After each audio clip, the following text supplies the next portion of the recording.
Right, so we're kicking off big stories this morning with sports. We're going to be talking about sports, and from there we'll talk about the e-levy. We'll talk about the situation between the NLC and UTAG, and also bring you the latest on Apiate. But for now, sports. And I'm just looking at the list here, those countries that have qualified for the next stage of the AFCON: Burkina Faso, Tunisia, Senegal, Equatorial Guinea, surprise in there. We have Gambia, Cameroon, Egypt, and Morocco. All of these countries qualifying, but Ghana is conspicuously absent. The question is, why? What happened? AFCON 2021.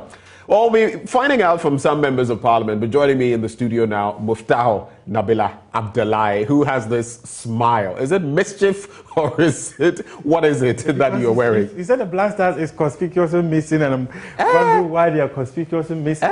2000 and why? What? We had 2006, 2010. Yes.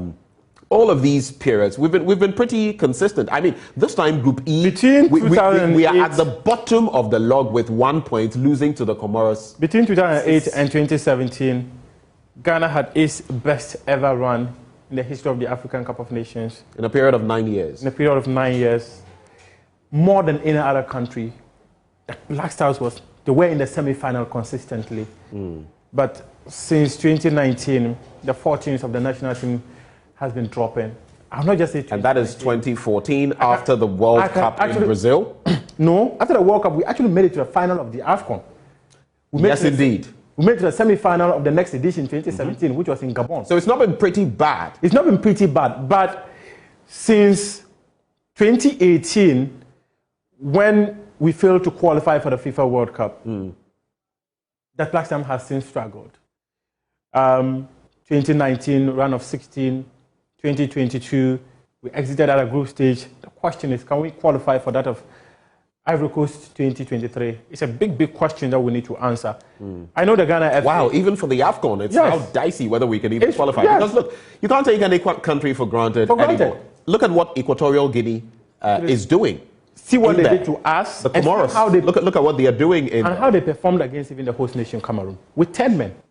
They played 83 minutes of that game with 10 men, lost 2-1 to the host nation of that tournament. It clearly tells you they are doing something that we are not doing. When this Equatorial Guinea wanted to join FIFA, guess who helped them to join FIFA? The former GFA president. Wow. Kwesi Nyantakyi helped Equatorial Guinea to join FIFA. When this same country came to Ghana and had a meeting with the previous government then, they said, help us develop our football. This was just 2015. Right. And within that same 2015, when they were in Ghana requesting that Ghana should help them develop their football, Ghana had played them in their home country and drew 2-2, came to Kumasi and beat them 2-0. I remember that game, those games so well. The second leg, it was Jordan Ayew and Mubarak Wakaso who scored for Ghana. And that was the qualification, the preliminary qualification to the next stage of the FIFA World Cup campaign, which was for 2018. This is a country that has, between 2015 to 2021, 2022, developed so well that they can now beat Ghana. Right. 3-2.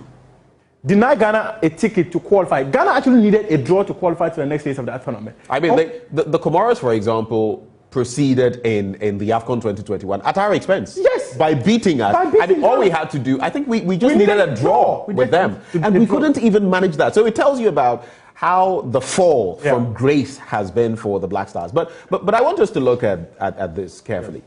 It's been a poor trajectory over the last maybe 3-4 years. 3-4 years. You should put it that way. We've not fared well. And even in terms of the women's football, where our women normally would, you see that the Black Queens, the Black Princesses have not done so well. And recently, when we had that team, Hazaka's ladies also go. Unfortunately, they lost to, was it Sundowns? Mamelodi Sundowns. But they had, in the final. They had a great year. They won 5 trophies. Amazing. But that would have been the icing on the cake. Icing on the cake. It appears every step of the way, we seem to go this far and no farther. We're not qualifying for the World Cup. We're struggling in the AFCON. And when I say we're not qualifying for the World Cup, I'm talking about previous events, not this one. I mean, we all hope that we do because qualify. For 2006 we were there, 2010 we were there, 2014 we were there, 2018 we failed to qualify. So let's look at the current state of the GFA. They were invited to the Jubilee House. The Minister for Youth and Sports, Yusuf, interacted with them. Government is clearly dissatisfied, very unhappy, and the whole of Ghana together with government. So I think they have our full support. But Muftau, Milovan, I agree, he is underwhelming. Okay.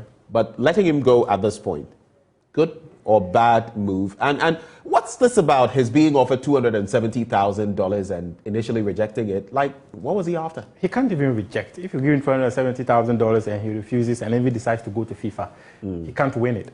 Right. Because in the spirit of the game, what is usually said, and FIFA standard contracts, what usually happens is that the coach should not lose what he would have gained if you're still engaged. Right. So FIFA would rather advise that you pay the residual value of the contract. Right. So he's left with 9 months. The GFA will have to pay him $270,000. The contract between him and the Ghana Football Association, at no point did the GFA indicate that if we fire you, we're going to give you a compensation. Right. It was rather that if you decide to resign, you're going to pay us $200,000. He read the contract and duly signed it. So the GFA going to tell the Minister of Youth and Sports that they'll pay him a compensation of $400,000 is neither here nor there. Yesterday, I was having a conversation with people who are very familiar with some of these contracts, and they said that the ministry should not pay that money. I've had interactions that they are giving there. Because look, we must really look at value for money. In Guinea, Kano Dumbuya said, you know what, so I take back my words. I was a bit harsh initially when you lost, but you know, it's acceptable. But the only thing is, we gave you enough money for the entire tournament, all the way to the finals. You didn't get to the finals, so you know what, the money for the quarterfinals, semi-finals and the finals, Kawokudi. It has always been same standard practice. Even in so why all this? We seem to be in a quagmire and we're still throwing money around. No, explain that to me. No, we're not throwing money about. Anytime there's a budget prepared for a tournament, say we are going to spend $4 million for a tournament, and Ghana exits at the group stage, the rest of the money will return to the state. That's the is there? Let me ask you something. On the back of some of the conversations we had yesterday, you remember the Australian incident and some events, sporting events we've had in this country with no proper closure. When we conclude such tournaments, you are the sporting man. Do we have a proper breakdown of? So we supposedly budgeted, was it $6.1 million for this tournament? Am I correct? It was about $5 million.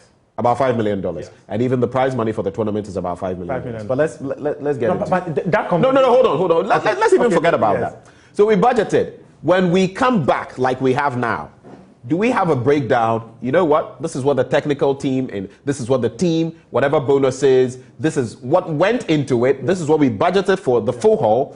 This is how far we went. This is how much we have spent. And this is what is left. And this is what is left is going to the sports ministry or is going into this kitty or that kitty, because I know we have a broader 20-something million, $25 million plan for our teams. So do we have that?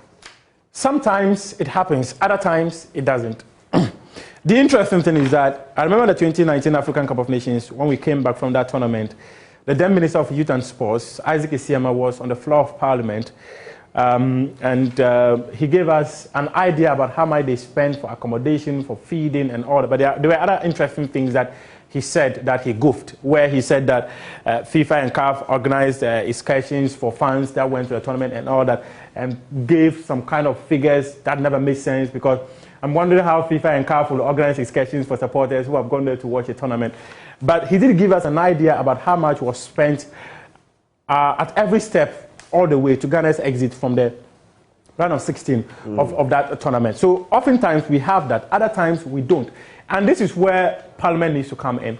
Parliament can demand that you give us a breakdown of how much was spent on every single thing we bought.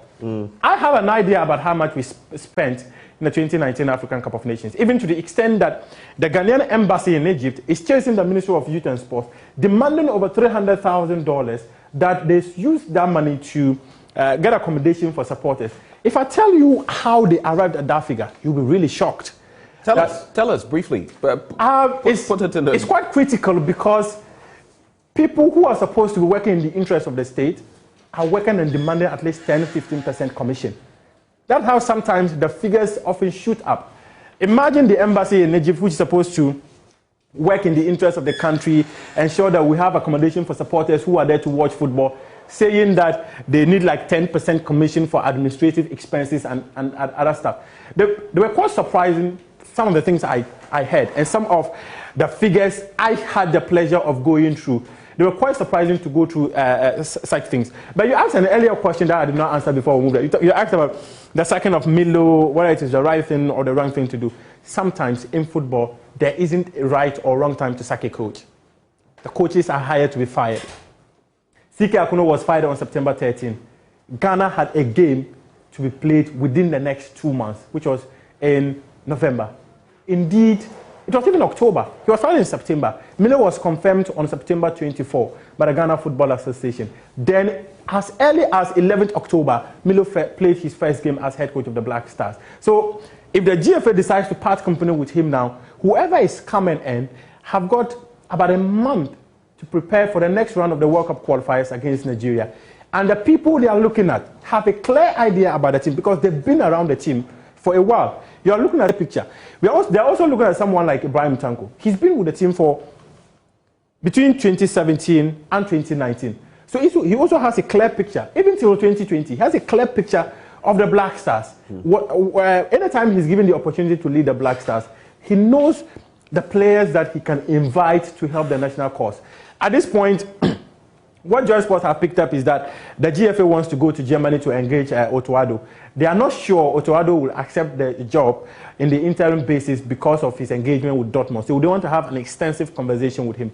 If Otto does not get it and decides to settle on Ibrahim Tanko, he's a man who is walking into a space he already knows. So whether Milovan Driver has been sacked today, he'll be sacked tomorrow, he's sacked next month, coaches are hired to be fired. And when you're fired and the next person steps in, he changes the atmosphere of the dressing room. Because at that point, the very moment you walk into that dressing room, players begin to feel uncomfortable because those who felt that they own positions in the team will now know that there's a different man on the technical bench who's also got different eyes and will decide who plays based on the person's understanding of football. So at this point, I think that the GFA made the right decision to part company with Milovan Rivard.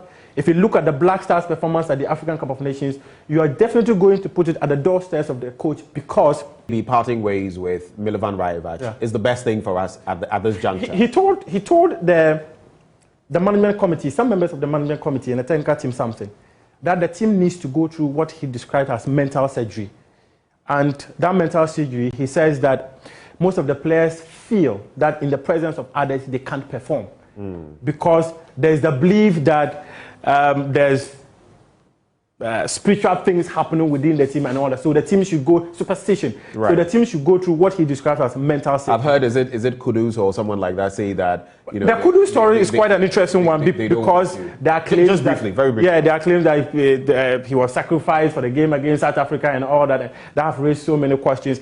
This is 2022. We cannot continue to talk about superstition in our national team.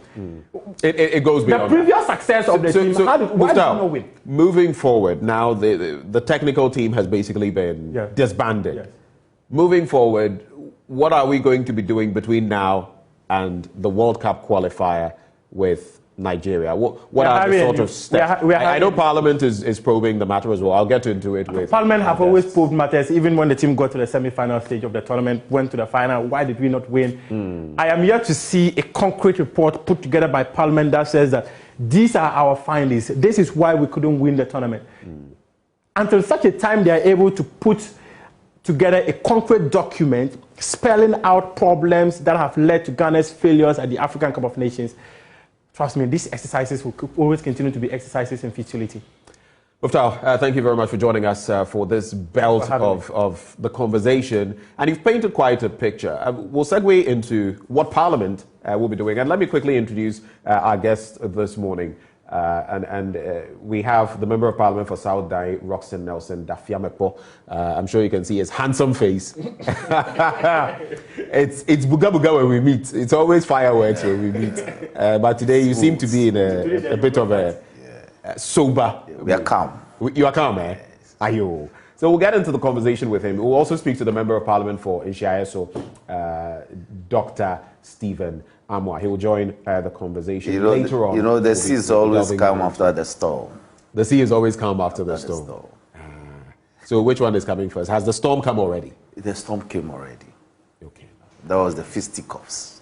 That was the fisticuffs. That was the storm. So our leader says now everything is calm. So Okay. Sorry. That's Let's start from the sporting, and even as we engage Dr. Stephen Amwa as well. And when we're joined by Dr. Stephen Amwa, of course, I'll do the necessary acknowledgement. How does all of it rub off on you? The performance of the Black Stars in AFCON 2021 and the Ministry for Youth and Sports having to intervene, Rajevac being sacked, and all of that. How does that rub off on you? Agbe, thank you, and good morning to my constituents and your viewers in Peki, Pali, Pebetongo. You know, the name of the Black Stars was actually adopted from a football team in Peki. Really? Yes, and I intend the name Black Stars was adopted from a football team that had Peki? that name in Peki. How long ago was this? Obviously, this before. was in the 50s. Wow. Nkrumah had gone there to visit his friend, lawyer, I forgot his name. He died quite recently. It was Nkrumah's friend. You know, and when he got to Peki had Peki Black Stars. Peki Black Stars. Yes, it was a team in Avetile and Apeviope. Wow. So he adopted the name. So I intend to make a statement regarding this matter shortly. So a bit of historical antecedents there. So Southern in Peki, we are. What do you back this historical bit Yes, with? yes. What is your backing? I mean, do you have any evidence? The evidence is very clear. There are historical accounts, the name of the football club. It's a known fact in Peki, but it appears that we haven't made the effort to amplify it enough. You know, and that Black Stars, the name, Nkrumah adopted it from the Peki Black Stars at the time. It was a football club. And so anytime, I recall the lawyer, a very famous lawyer. So anytime he visited, they played community games. So Nkrumah visited him. And the name was very fascinating, Peki Black Stars. So he took it and adopted it for the national team. Okay. So my people, that's by the by. The point I'm making is that every community in this country has a very strong attachment to soccer. Right. And football appears to arguably the only social event that cements us together. In fact, marriage, no matter the politics when it comes to football. In fact, marriages are saved when the Black Stars do well. Marriages are saved when Black Stars do well. Marriages collapse when Black Stars don't do well. So wow. I tell you no lie. As a practitioner, I've done a couple of cases where one of the spouses in court as a result of football-related matters. The man got angry, left home, and never returned because Black Stars lost.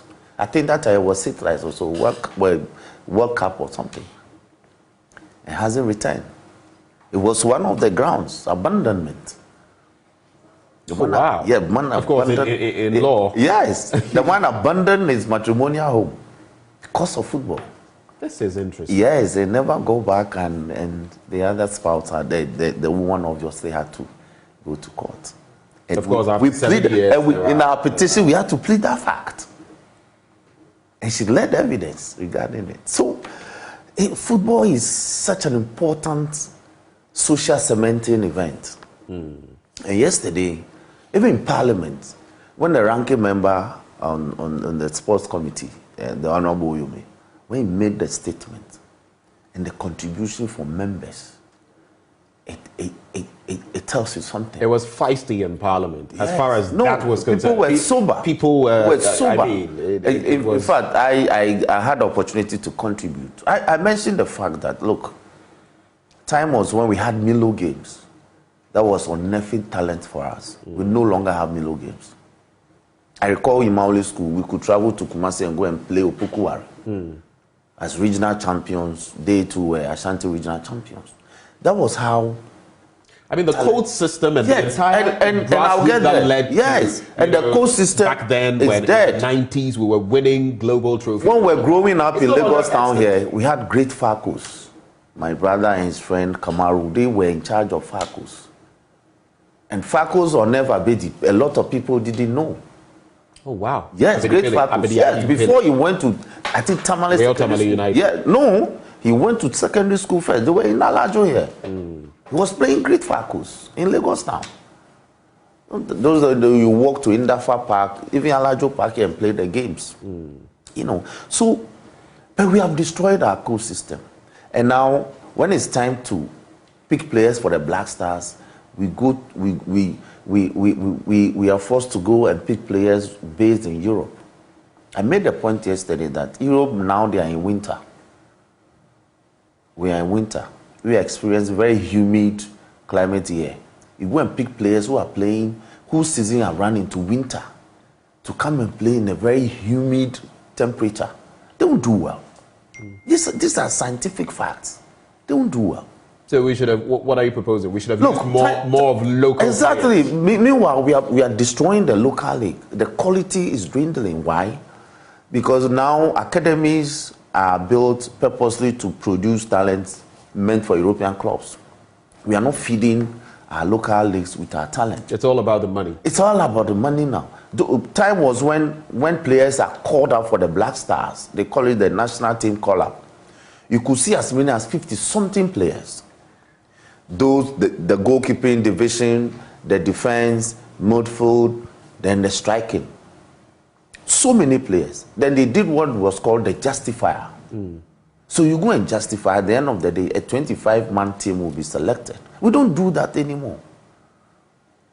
We just select the players from their clubs in Europe and bring them together. 3 days time, they say we should go and play a friendly with Algeria. What do you expect? So the conditioning, you saw how Comoros played. Even though they've left, they were very, very athletic. And they are debutants. Yes. You saw how Equatorial Guinea is playing. You know, so in addition to having the flair, the skill and all that, you also need to have the stamina. Okay. You've spoken about the code system. Yeah. And I just want you to hold it there for a bit, as we also get the take of Dr. Stephen Amwa, Member of Parliament for Inshiayeso. Doc, a very good morning to you.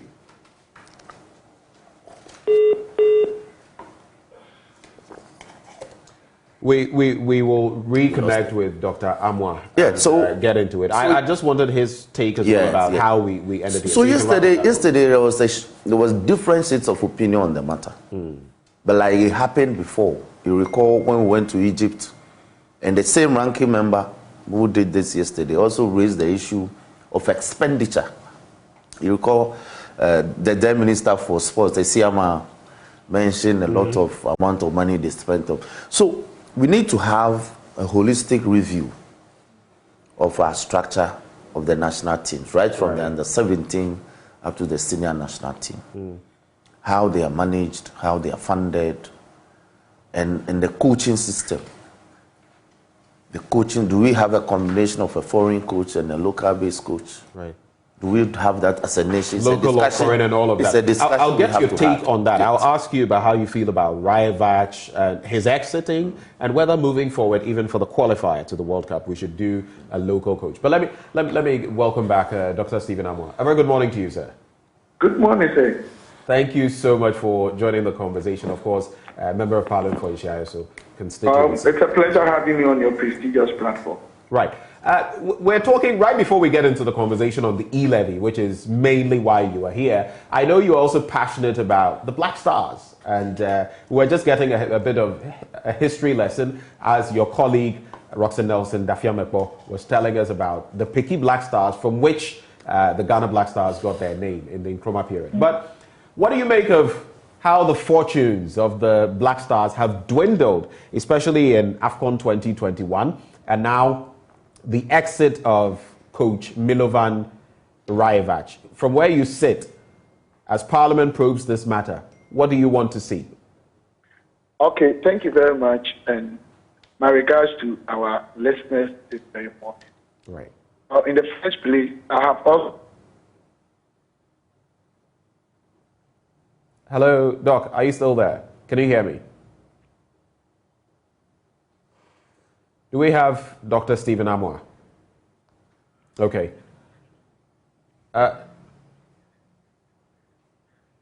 We'll try to get Doc back on the line. But you were talking about, so local coach, foreign coach. It's a conversation we need to have. Agweko, we are building, look, and this is the evidence. You know, at some time before Christmas, this matter came up. We asked government how many astroturfs we were building in the various communities, just to improve quality and produce more players. The more astroturfs we are rather building, ironically, the more our quality as a football nation is dwindling. And it's a worry for me. When we play on the Sakura parks, we're rather doing well. We're robust, we're hardy, we're focused, we're getting results, we're making names in tournaments. Now we go to tournaments and we exit. So our league no longer attracts the mass supporters to stadiums, unlike before. So what is happening? Whilst we are putting so much money in terms of building infrastructure, the expectant results in terms of producing quality and improving the game is rather in decline. Okay, so one of your colleague MPs, Patrick Yauboama, says Ghana is actually no longer a football nation. Thank you. That is what he said. But let's get back to Dr. Amoah. Doc, well, we may still be a football nation, but others have caught up with us. The standard we used to have. And the standards, have we increased ours or bettered ours? We remain stagnant. Dr. Amoah, can you hear me? Yes, I can, sir. Right, please proceed with your thinking. And sorry about that initially. That's okay. So you can go ahead with the point you were making. I was saying that myself, I just set up a football club named Kumasi FC. Kumasi FC? FC. Wow. We are going to launch it probably next month. Everything is imported into the country now. Our cones, reflectors, jerseys, footballs, everything. It means that I am a stakeholder now. Right. I think Honorable Patrick Boame's statement, I agree with him in a way, because we are probably dwelling on past glories. Ghana is no longer what it used to be when it comes to football. And the reason is simple. I think there is an immediate cause, or there are immediate causes that we need to analyze. The immediate cause, yes, it is, but it doesn't really have to play any major or profound role. The issue is that human beings are just like natural resources. We get depleted, we get exhausted, we have functional lives. So any serious system will have to make sure that anytime these resources are getting depleted, strategic measures are put in place to replenish or replace and to stay competitive and to have competitive edge over your other opponent. It is extremely important. And this is what, as a nation, probably we failed to do. And we all saw this coming for so many years now. Anytime we get the opportunity to be in any international tournament, we start doing mathematics and statistics. Oh, if we win this, then we do permutations, binomial theories and stuff like that. If we're able to draw, if Burkina Faso draws with maybe Morocco, if this is what we'll be doing, it's like we are living on luck. The fact of the matter is that as a country, we need to be honest with ourselves and say that we could not put measures in place to ensure that we stay competitive in this whole industry. That's the first thing. Two. If you say as a nation we couldn't do the right things, of course not all 31 million of us as Ghanaians can do this. So where exactly should we place the blame? Is it at the doorstep? Is it at the doorstep of the sports ministry, the GFA, the technical teams? I mean, where exactly do we place the blame? Boss, I think as a nation, I understand your very prudent question, wise question. But if I talk about a nation, I think not literal terms. You need to understand what I mean. The relevant stakeholder individuals and groups, even including you, the media, the commentary some of you run, your comments. That affected the team? Boss, I'm not trying to apportion blame to one or two, but I want us as a nation to look at this nationalistic, and that's my opinion anyway. Right. If I'm wrong, fine. The next thing I want to talk about is the fact that we should be able to sit down and identify all the independent variables. When I say independent variables, the whole football issue is not dependent variable. Independent variables are all the factors that can impact this whole football thing negatively or positively, and see where we went wrong with each of them along the critical activity or the entire value chain, and build from the basics, from the scratch, and also begin to understand that why at a point we're a football nation, what were we doing right and what are we not doing right today? Or dynamics have changed. If the dynamics have changed, what new paradigm shift are we introducing as a nation? This is what we have to do. Because if you saw our players on the pitch, it is extremely interesting. I was so shocked. And even some of the old players, they are old. But I think the way we made them exit the whole international football, I mean, on behalf of this country, to me was not properly planned.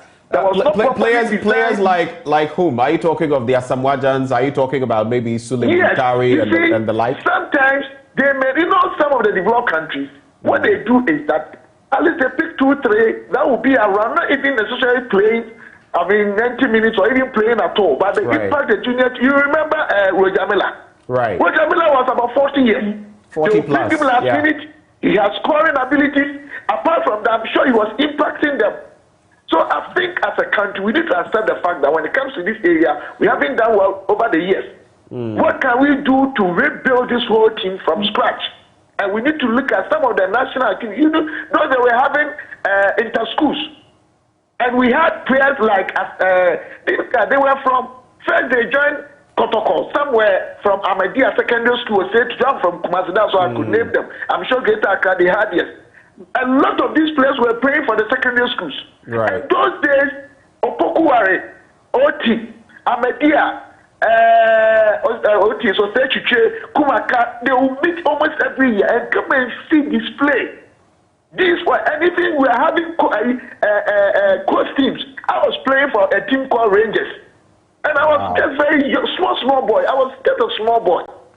And I'm sure those systems were in place to let us, and somebody said something good this morning, that now even our young players they are no longer fighting to play for Kotoko and half.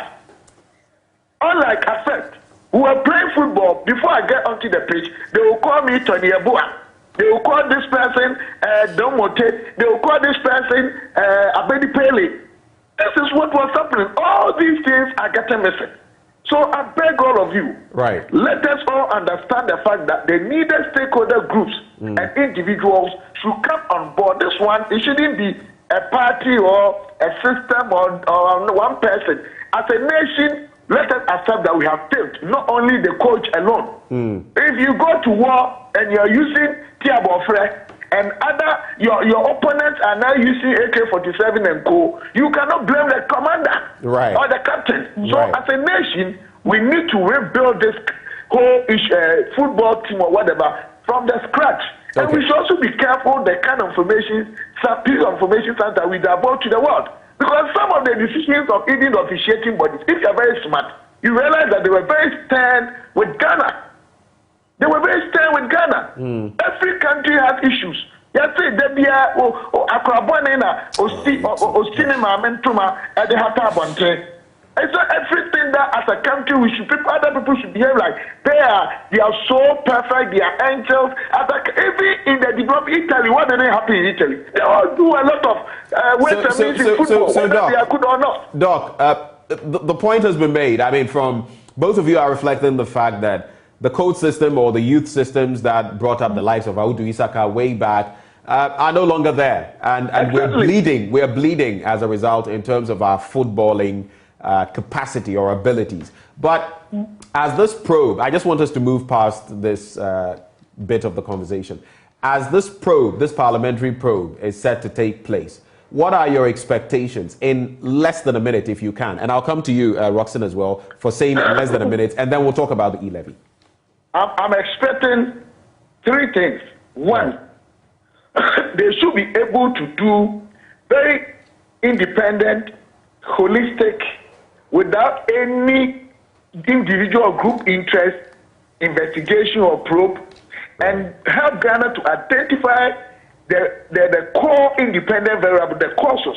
Two, I'm expecting them to come out with recommendations that will change our situation and bring solutions. The last one is what I'm praying they do. Because Ghana here, we have a history. They will do all these nice things. They'll bring all the recommendations. The last phase of it is implementation. Practicalizing what they will bring out. I am begging them. We shouldn't go and spend resources in terms of time, in terms of finances or financial, or in terms of material, energies, and then they come out with solutions, and the solution will be shelved, and they will become museum items.